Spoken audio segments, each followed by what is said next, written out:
Thanks for coming out. I'm going to adjust my mic. So, by show of hands, who are design students right now? Okay, you're all design students, right? Who's working at a design agency right now as a professional designer? Okay. And who has designed a poster before? Who hasn't designed a poster for something, right? It could be a... Science fair, baby. That's right. It could be your science fair in 7th grade. Everyone's probably designed some type of poster, right? Okay. So, poster design workshop.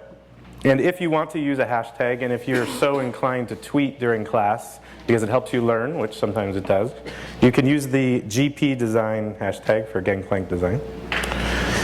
And so, a little bit about gangplank. Ooh. Katie kind of explained it, but the opportunity to teach design to the community is something I'm really excited about, and I'm glad that it's one of the things of many that Gangplank offers. Again, my name's Andrews, and I work for Drawbackwards, which is my agency, and I work for my clients, and I work for my employees, and I work for everyone that's interested in design at Drawbackwards, and it's something I'm passionate about, and I'm really grateful I'm able to share some things related to design with you. I also run design.org, which currently is a design inspiration blog, and we will post some of your posters designs on the blog if you're so inclined. So feel free to tweet or otherwise send me your design. All right. So the old school model of learning is that you sit in class all day and they teach you stuff and you sit there and then they're like, okay, go home and do it, right? And so that kind of sucks, right? So what we're going to do tonight is I'm going to tell you to go ahead and jump in and do stuff, and then we're going to learn why it's working or not working and tweak it on the fly. And I think you'll have a lot more fun that way, and you'll actually learn faster and better that way. You want your brain to be on fire when you're working at design, right? So, words you associate with poster design. Everyone should have a pencil and paper out. Who needs pencils or pens? Does anyone need a writing utensil? You need a pencil? I'm going to give you 52 seconds. Words you associate with poster design. Go. Color. Put them all down on your paper. Oh, I thought we were I got drawing. pencils if anybody needs a pencil. 45 seconds. You get your brain moving. 37 seconds. Can you alert me at 12? Yes. Oh, I considered having us play Boggle, but that was going to take too long. So instead, 23 seconds. I don't care if you write horizontally, vertically, English, Spanish. It all works. 13 seconds, 12 seconds, Connery. Thank you. 8 seconds. 5, 3, 1. All right, put your pencils down. Nice. So it's not really about the quantity, but I want you to know that you're thinking about it. So throw out some of the things you associate with poster design. Movies. Movies. Messages. Messages. Headline. Headline. White Okay. space. White space. Bold. Cold. Bold. Oh, that Okay. was mine. Trifold. Trifold. Okay. Advertisement. Big fonts. Big fonts. Typography. Powerful. Powerful. All right. Concerts. Efficient? Yes. Great. Okay. Keep those ideas going in your mind. We're going to do a lot of quick exercises like this. You're expanding all these thoughts, and they're going to be rough all over your page. And then we're going to keep getting closer and closer to an actual poster design. And all of this work that you're having your brain do right now is actually going to help expand the final solution, which isn't even going to occur until like an hour from now. Okay? But these pieces are important in how you think. And you'll see how it all comes together at the end. All right. We've shared our ideas. Okay. So this is an essential step in your poster project for the night. You need to pick your favorite movie, musician, or book. You need to pick one. There may be many. I have countless favorites. But for the purpose of the assignment for tonight, you need to pick one favorite. And it needs to be one favorite that you are totally passionate about. Okay? One favorite movie, musician, that could be a band, or book.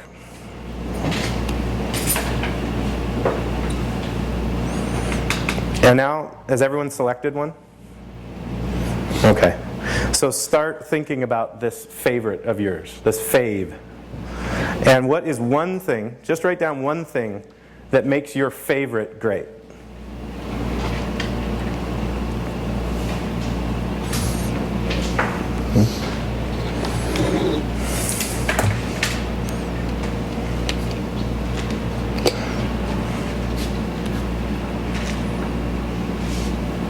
Has everyone written it down? Now I want you to rewrite it in the form of a tweet. You have 140 characters or less.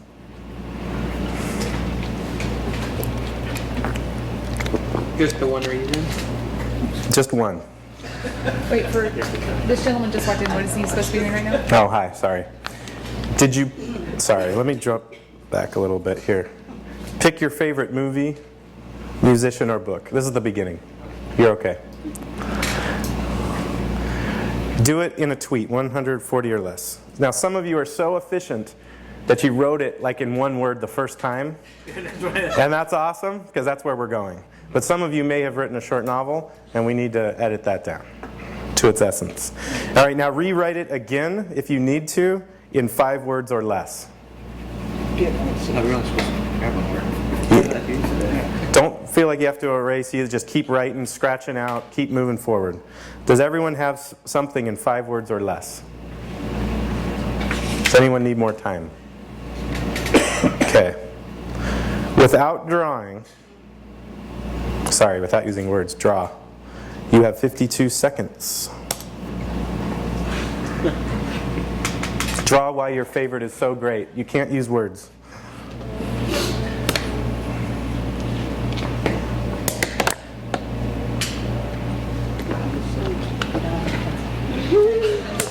Okay.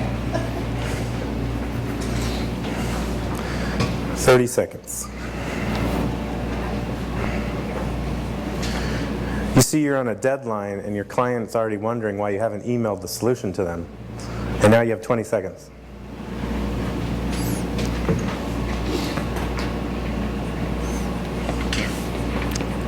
I'm not an artist. You don't have to be an artist. But it's part of the image. You don't have to be an artist to draw a poster. You don't. That seems kind of backwards. All right, done. Does everyone have some form of an image? It's all right if it's not to your liking. Now, if you have a laptop in front of you or a mobile phone, Google your favorite and write down as much ammo about why it's awesome as you can in 52 seconds. What do I need to Google it? Or if you just know more stuff, this is a great time to write it down. Oh, okay. It's all in Derek's head. He doesn't need Google. They're my favorite, of course, is in my head.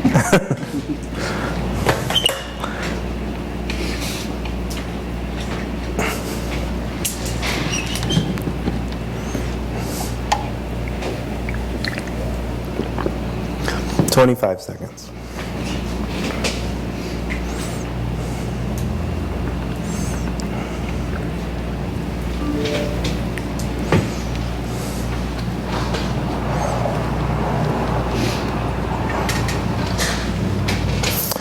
All right, 7 seconds.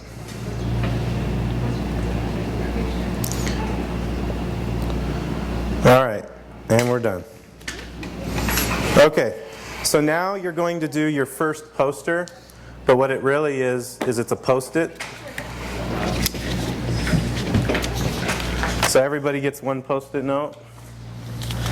And what you want to do, only on the front side of this Post-it, is sell us all on why your favorite is so awesome. Can we use words? You can use words, you can use images, you can use whatever you need to within the confines of the space of the front of this sticky.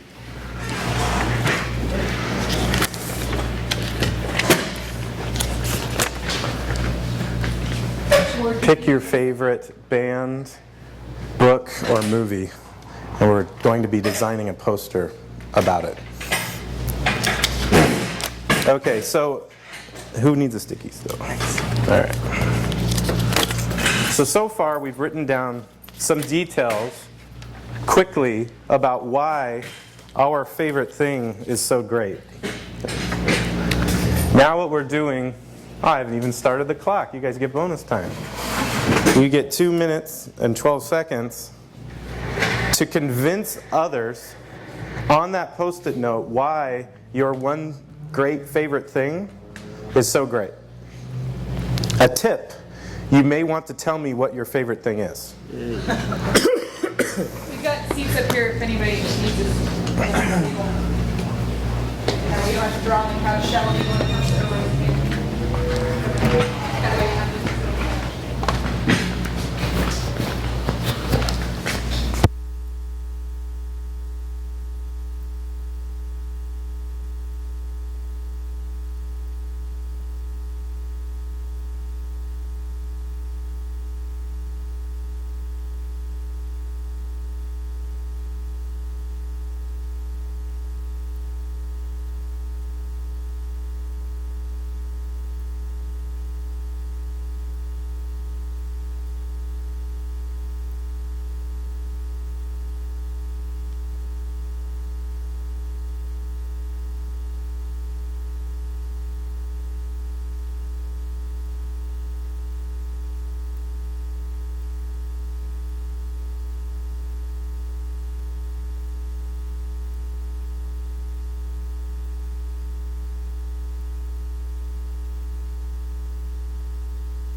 So we're working on a poster project, and what you want to do right now is just pick your favorite band, favorite book, or favorite movie.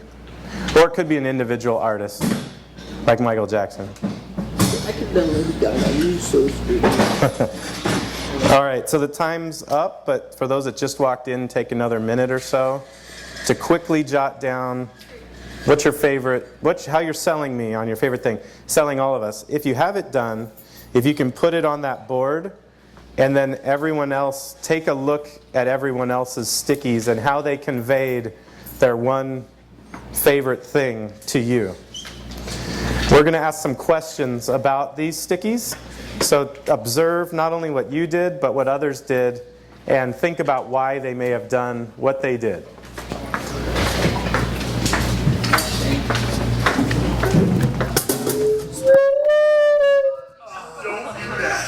And sorry.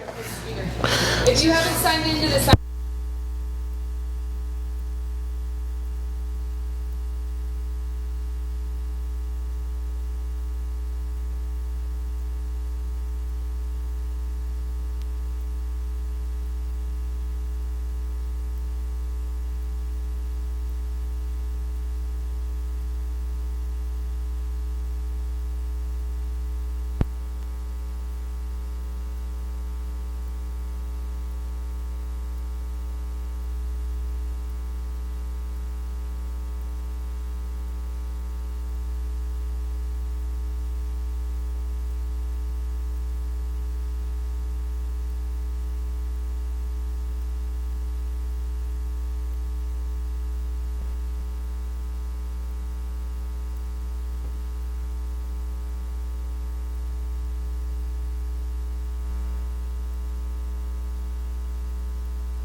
At a glance, which ones tell you what the favorite is?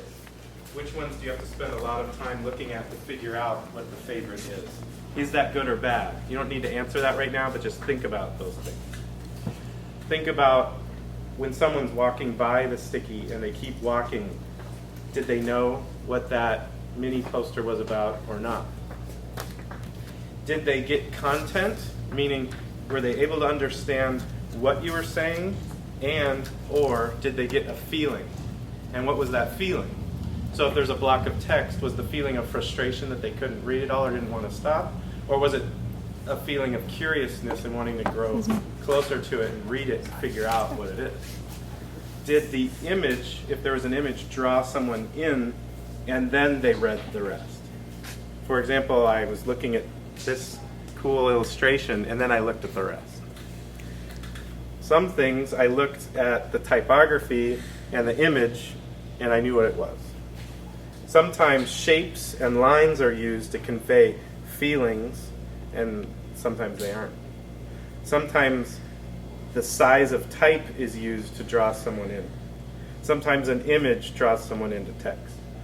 So there's just some things to think about. We'll leave those up, and that's just the start. But that's one way of quickly thinking, whether it's right or wrong, these are all good and bad in some way, how you would think about conveying something quickly in the form of a poster. So, all right, we'll keep going.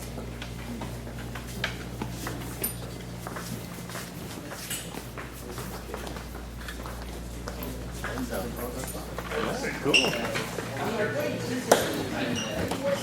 So when you were working on that, how did that feel? Stressful. Stressful. Because of what? Time constraint. Time constraint. Too many thoughts. Right. Too many thoughts. How do I narrow that down fast, get it out, put it up there? What are they going to think? Okay, so there was stress involved. Okay, sometimes stress unlocks certain creativity. Other times it inhibits it, right? I mean, we see this in sports all the time, where someone's so nervous they can't hit the shot they hit all the time. But when they're in the zone, so to speak, they hit 6 for 6 for 3. So that kind of stress can unlock or inhibit things. All right. What other things did you feel when you were working on that mini project? A little isolated. Isolated? By myself. Working by yourself, you weren't collaborating, you weren't getting ideas, you weren't sharing, bouncing things off. Okay, fair. What over there did you see as successful? What did you like that you saw? Visuals and text. Visual and text. Okay. I like the one in the upper right. It's kind of bold and easy to kind of break down and dive in. Right. Okay. Awesome. Any other ideas? Did it help you think about posters just a little bit differently? That one exercise? Sure. Maybe? Okay. So this thing, the blank sheet of paper, in creativity is sometimes intimidating, right? Have you ever felt intimidated by a blank sheet of paper? What you want to feel, and over time you'll get there as a designer or someone that wants to create, you'll see it as the ultimate exciting challenge when you see the blank sheet of paper. And I want you to think about it like a chessboard where the game hasn't started, right? So it's the idea that you have experiences, talents, others that you can bounce ideas off of, ideas, passions. You have all these things that are like pieces that when they work in concert together create a great chess match. On a blank sheet of paper, like say in poster design, you have all these experiences and passions to draw from. Too often I see people attacking a poster designs, they jump right into Illustrator or Photoshop, start throwing things on the screen, and they haven't even thought about what they're communicating, right? So why we started the way we started was, what's something we're passionate about, and what is it about that I want to get out and I want to express? Just by taking that simple step back before moving forward is an easy way to get yourself going, thinking the right way, like using your mental pieces, if you will, to play the game. Okay, another way to think about it is if you've ever heard a symphony, right? Or if you've performed in an orchestra where the conductor knows what's going to happen but can control tempo and pace, how soft or how loud the presentation is going to be presented. Think about those things when you're designing, and we'll get into all those and how design tactics can be used to make things softer or louder. But that's something you want to think about when you think about the blank page. You want to embrace it and the process that we go through.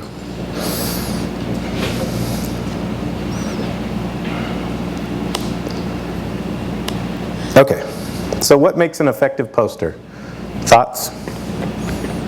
It's good to have something that catches your eye right away. Okay, draws your attention, catches your eye. Concise.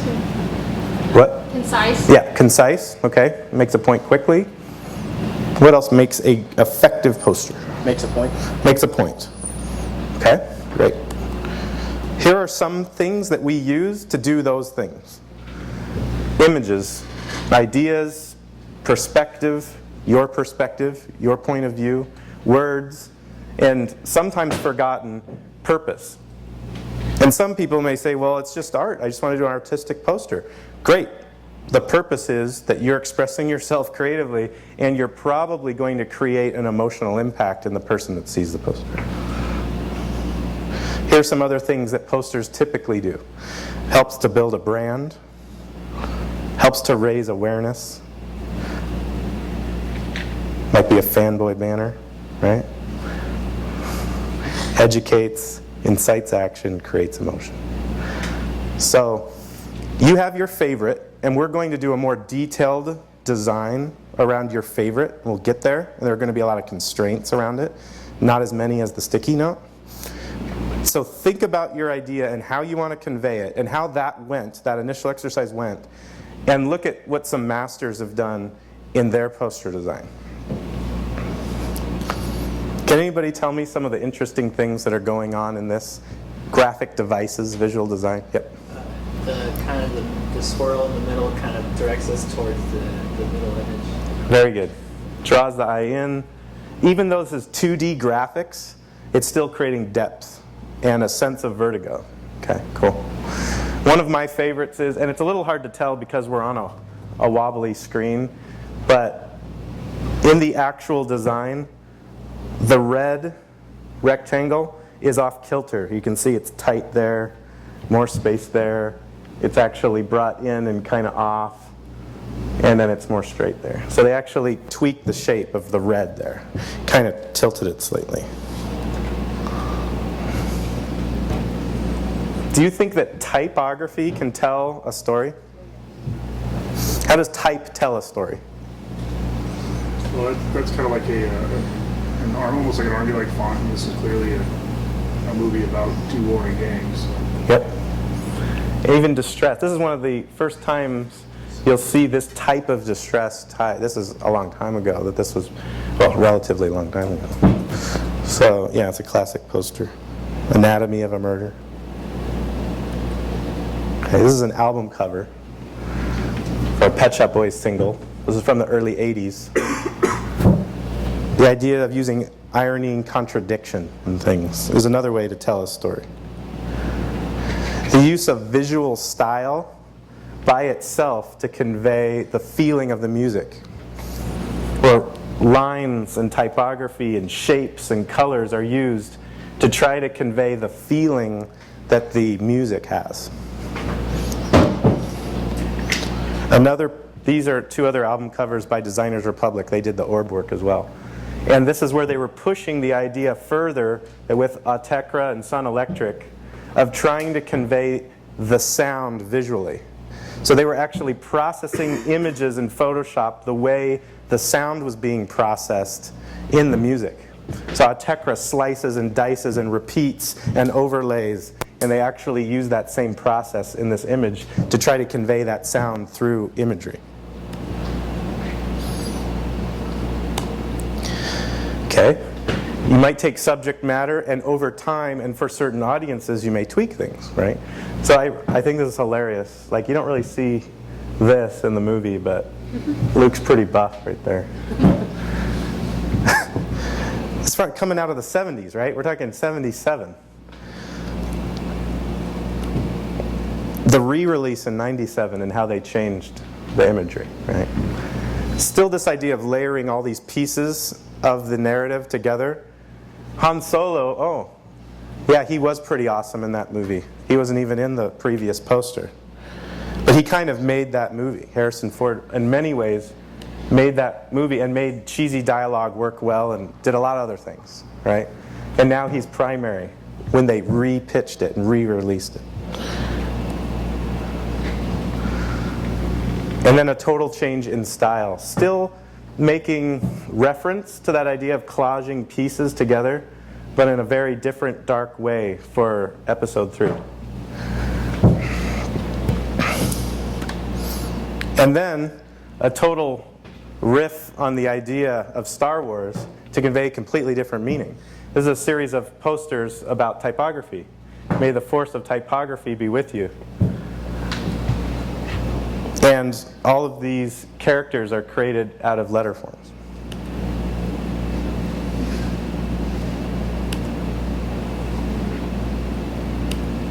Okay, so now we're on to the real assignment. This is what's fun. I'm not going to just tell you to go to design a poster now. We're going to have lots of constraints. You're going to be restrained, but you're going to be able to create something really cool with inside that. And it also helps us because we have a time constraint for the class by doing it very simply. So there are a few pieces, a few tools, visual tools you're going to get to use in designing your poster. If you have a laptop, you're welcome to use Illustrator or Photoshop for this. If not, you can use your pencil or a Sharpie or crayons or whatever you can scrounge. Your first piece is you can select one color. That's it. Now, if you happen to pick red and it's on a white canvas, then essentially you're working with two colors, but you get to pick one. And so I'm going to help you more with this particular device, visual device, than some others. I'm going to give you a lot of ideas on what you can do with color and what color may mean. And then with the others, I won't give you as much advice. So the thing with color is everyone has different perceptions of colors and brands. This is a take it or leave it thing. This is one way of looking at how emotions are tied to colors. You can either accept or reject my opinion of this. This is stuff that we recommend to our clients when building a brand, but you can reject it. But these are some emotions that are often associated with these colors and brands. So if you're thinking of a certain emotion and feeling related to your passion and your subject matter, you may want to assign that color to it, or not. You may want to be opposite. You may want to be ironic. It's always up to you. Katie, thank you for the markers. Awesome. So this is red. And this is orange. And orange is very different than red perceptually and emotively.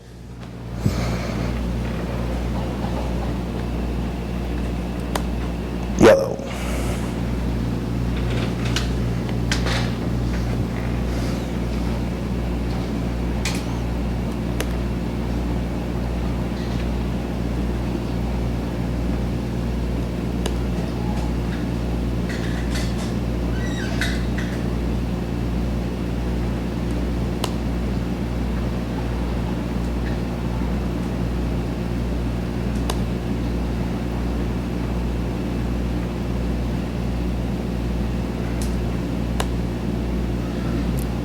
Not an option, multicolored.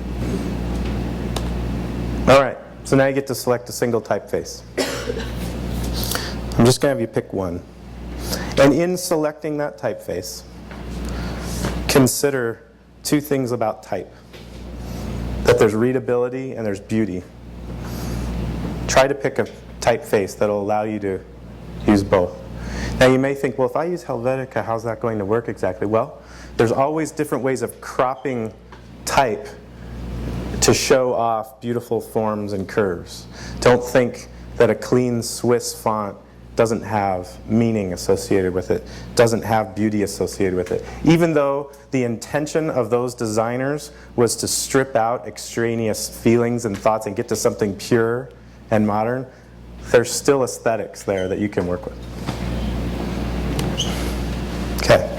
Does everyone have a color and a font kind of selected in their minds? Okay, does anyone need more time there? Okay. You're going to have about 15 minutes to work on this next poster, a lot more time, like 15 times more time that you've had. So you will have some time to consider options on type, but try to have one in mind. And one of the last things you get to pick, you can select or create one image or illustration if you choose to. You don't even have to use that. But one thing to remember with images is that often people see text, but they read the image. The idea is contained inside the image, right? Now you see that all the time. You look at an ad in a magazine, there might be a block of type. You see that block of type, you kind of read the image and logo and feeling, and you get meaning out of that. And then you may read the text. Right? So beware of how you're using text. And see if you can figure out a way by using type and size and scale to have that actually work to create emotion or feeling or to grab attention when you're using type. So a single color, single typeface, single image. I don't really care about form factor and size. You can do it in your computer. Pick whatever you want to do there. So you're going to create a prototype design. We're going to take, I think it's roughly 15 minutes to work on it. I'll go around and talk with you about it if you have thoughts or ideas. Feel free to share with your neighbors what you're doing if you choose to. And after this time frame, we're going to get together and we're going to talk about how to take that raw idea that you formed and make it better through design principles and through different ways of thinking about the solution you're working on. So let's go ahead and start the clock there. Any questions? Okay. All right. So how did that feel? Surprisingly awesome. Surprisingly awesome. I love hearing that. Any other thoughts? It's okay. Just tell me how you feel. Stressful? Even more stressful than the first one? Okay. No problem. Any other thoughts? I think artistic ability still helps. Okay. That's fine. Don't worry about that. I was frustrated by the constraints. You were frustrated by the constraints. That's good. All right. Okay. So, does anyone know the concept of plussing? Has anyone heard that word? Okay, so it is the secret to success for companies like Disney and Pixar. Okay? That's how they make good stuff great. It's probably how they make bad stuff good. So if you've ever seen a scene, and now you'll go back and rewatch these, like a Pixar scene, and you'll see that there's something going on, but there's something else that's going on, and there's like 3 or 4 other ideas they're playing off of in one scene. And so that's this idea of plussing. But before there was Pixar, there was Disney, and it was the idea that it's not just an amusement park ride, it also happens to take place in a castle. It doesn't just take place in a castle, all the lights are off. The lights aren't just off, the stars are on. And they're not just roller coaster cars, they're rocket ships, right? That's the idea of Space Mountain, right? That's the idea of plussing on top of top, just layering cool on top of cool on top of cool, right? So what you want to do is take stuff that's working in your design and just add and build and grow on top of that until it becomes something that it really wasn't before, has all these layers of cool. And a lot of times you need to do that collaboratively. A lot of ideas, you've gone down a path and you've kind of emptied your creative bottle for the day. And so that's when it's pinned up on the wall and you start talking to other people, or you share it, right? Or you tweet a snapshot of it. Or you have a meeting with a client and you discuss the pros and cons of it. And you see things from their eyes that they tell you about that you didn't see before, and all those things. But you have to take it as a positive thing and continue to add on top of it. So after the work is done and you've just started it, that's when the great ideas come about. Okay, so this is all part of the process. Pixar, right? It's not just that they have a logo, that they happen to have a logo that conveys the fact that they do 3D animation, and it's not just 3D animation, it's showing that they bring life to animation by bringing life to this lamp, and it also forms the eye in Pixar. There's a lot of plussing going on there to get to that higher level concept. And John Lasseter said that films are just released. They're never finished. And it's so true for Pixar. They could just go and go and go and continue to plus and plus and plus on top of greatness to get something even greater. But at some point you have to ship it. Okay? And what's great about iterative design, software development, is that often we're shipping things and then incrementally improving over time, over time, over time.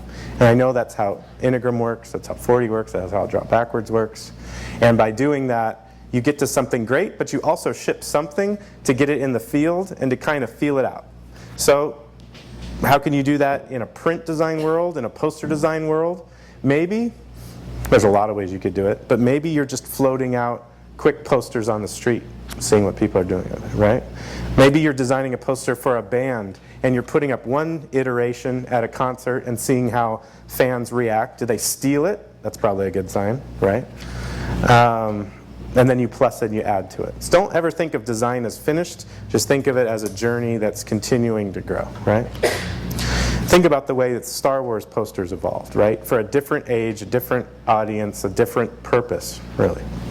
Okay. So there are certain things we can take from a designer's toolbox to improve what you have, okay? So before we go into that, I think it would be fun if we just kind of walk around and look at what other people are doing. And don't worry about if it's good or bad or big or small or whatever. Just kind of lay out what you have. Let's see how other people are exploring things. And if you have an idea for a neighbor or someone else, go ahead and share that idea, right? And one thing to critique, if you were to critique, if you can't figure out what this one thing is, like what it is, like what their favorite band, book, or movie is, if you can't tell what that is, then you probably need to let them know. Because that means that's not working. That's essentially failing at this point. Doesn't mean we won't fix it, just means that at this moment, the poster's not functioning. So let's take a look, see what everybody's doing. It's interesting to me that you would say that you're frustrated or feel like it's not coming together, because I felt like there was a lot of subtle storytelling going on in this one. So Ringworld, right? And there's a ring, right? And on the inside of the ring, there happens to be imagery of a world or of a map. Like, I like that. I could probably come up with the title just by looking at the illustration. Like, I think this is strong. And I think you shouldn't feel bad at all. So, nice work. Okay, that's a great idea. One voice picture of the phone. I was going to show me a picture of Europe. My Europe's not so strong. All right. It's my America. So I'm not sure, was anyone at the Design Week talk that I gave about rewiring your brain? Or the talk I gave at Compose about the blank page? Okay, so there's this, has anyone heard of Edward de Bono? Oh, this is great, fresh material. So Edward de Bono talks a lot about lateral thinking. And it's the idea that you go down paths in your mind, but you often pass by the innovation. Okay? And so you may go down one path, and it's a path you went down, you might say, you use that same typeface you love to use. You use that same color you love to use, right? You use that first idea that came into your mind, right? I saw some people really noodling on one cool idea, and others just throwing out a bunch of ideas. Like, I really like where you went with the heart and the apple combined for the Beatles. Like, that's an interesting fusion of symbols I haven't seen before related to the Beatles, but both work really well. From the early Apple records, and to the often frequent messages of love merged together. Like, I think that's really interesting. Like, I'm excited to see where this poster goes, right? Like, that's really cool. But you had many ideas, and one arrived at that. It's almost like you went down the apple strand, you went down the heart strand, but it was somewhere in the middle that the solution lied, right? And so you need to think about lateral thinking, is that as you shoot down these paths, it's the innovation, the great idea, is probably somewhere in the middle there. And so you have to access that. You have to get across the side alley, right? It's like when you travel in Europe and you go down all the major pathways, but that amazing record shop, I'm thinking about London and how there are these specific drum and bass record shops that are off a side alley that you have to kind of know about, or you have to discover by just walking down that side alley to get there, right? Like, that's where these great innovation solutions lie. So how do you get there? These are some of the tools that you use. Size. Scaling up a face really big. What if that was scaled up so big, Connery, that it was just the glasses? Would I still get it or not? And what would that convey? Those are just things. So you take what you have. Like, I really like the interesting Tron renderings, but I would love to see what would that look like at super macro scale. Would I see the pixels in blue, like shimmering on and off? Because I've seen that imagery before for the movie. How do you take that and just like blow it up and make it unique, but still reference Tron, right? Proportion, so that's the same thing. Repetition. What happens if that whole poster of Tron is all these slightly different blue pixels, right? And does that convey anything or not? But then in the reflection of those pixels are scenes from the movie. Like, how can you convey the idea of immersing yourself in a virtual space? Maybe that's one way, maybe not. Reversing, right? So this is a classic tactic in just saying, hey, I'm going this way, I'm going to show the opposite. Or if I show type this way, when I reverse it, does that convey a meaning that matters? Is there something in the movie about reflecting on things? Is there something in the movie about sports related to going a different direction? Like, how can you take concepts from your favorites and like literally represent them using visual design strategies or lateral thinking strategies? Okay? So when you're looking at your art and what you're doing, think about these things. Opposites. What's the opposite? Like, is red working or not? Is blue the right color? Is black working or white? Go ahead and try that. Often, it's literally just flipping something the opposite way.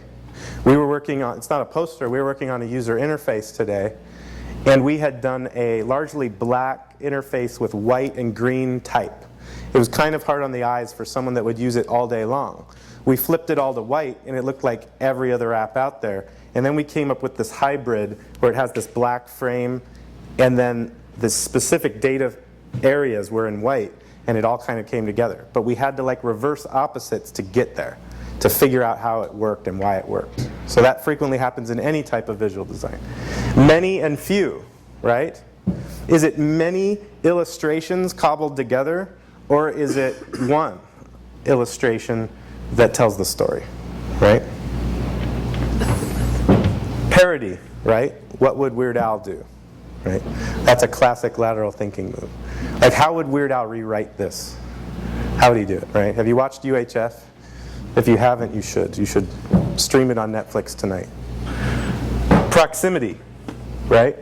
So proximity, there's a lot of ways that you want to think outside the poster space, outside the 2D poster space. You want to think about the proximity of the viewer, right? How do you draw them in or nearer to the poster? And then if you're just designing the poster itself, how do you create dimension? Like the ring. There's actual, like, feels like 3D, like there's layer to that because of the way you drew that, the way you rendered that, right? Okay. So those are some tools. Does that spark an idea of where you might go with your poster now? Any of these? Is anyone still kind of stuck and wondering? It's okay. I Yeah. have a question. Yep. Part of my problem is sometimes I like something, but then I think of another idea and I try and put them together, Right. and it makes it worse. Okay. Well, in the case of your poster, I think that combination's working great.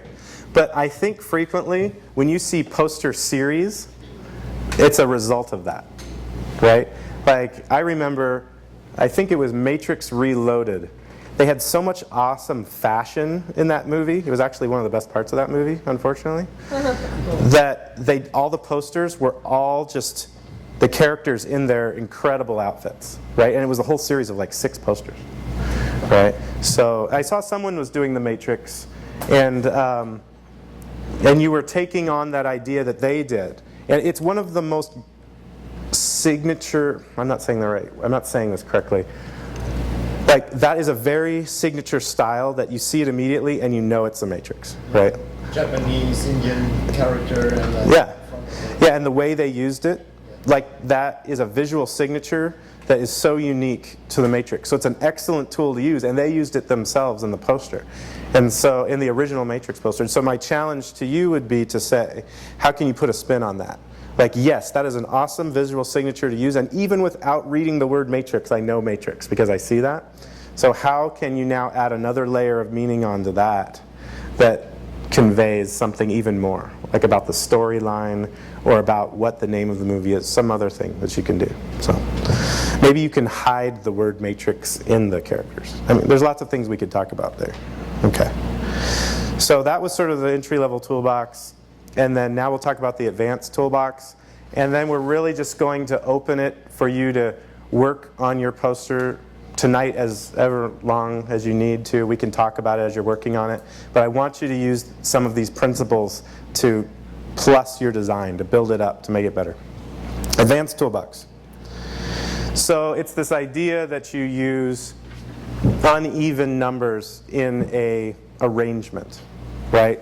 So often in interior design, you use a grouping of 5 or a grouping of 3 to create visual interest versus even numbered things, right? Or you may see design where you really want someone to move in a pattern across the design, and you need to do it in odd numbers to get that eye to move from one side to the other. Another way to articulate that, and the one that one of my design professors used to always talk about, is where's the snake? So the idea is that how do you lead the eye, almost like a snake, through different visual things and keep the attention on the canvas longer? So where do you find that S pattern or that snake pattern? It doesn't always work, and if you have a single iconic message, that's not going to necessarily work, but often that's one way to create more visual interest in your layout, is by considering a snake. Okay, so this is a poster I did for Desert Bloom, and it's like the last tip I'll give you, but often is the first in design class, which is use a grid. And I almost don't tell people to use it. I think you should use a grid, but I think when you're exploring concept and thinking, that the grid can come later, because then it'll just allow you to hang all your ideas on a structure, an invisible sometimes structure, that kind of lines everything up, and all of a sudden in the end it works.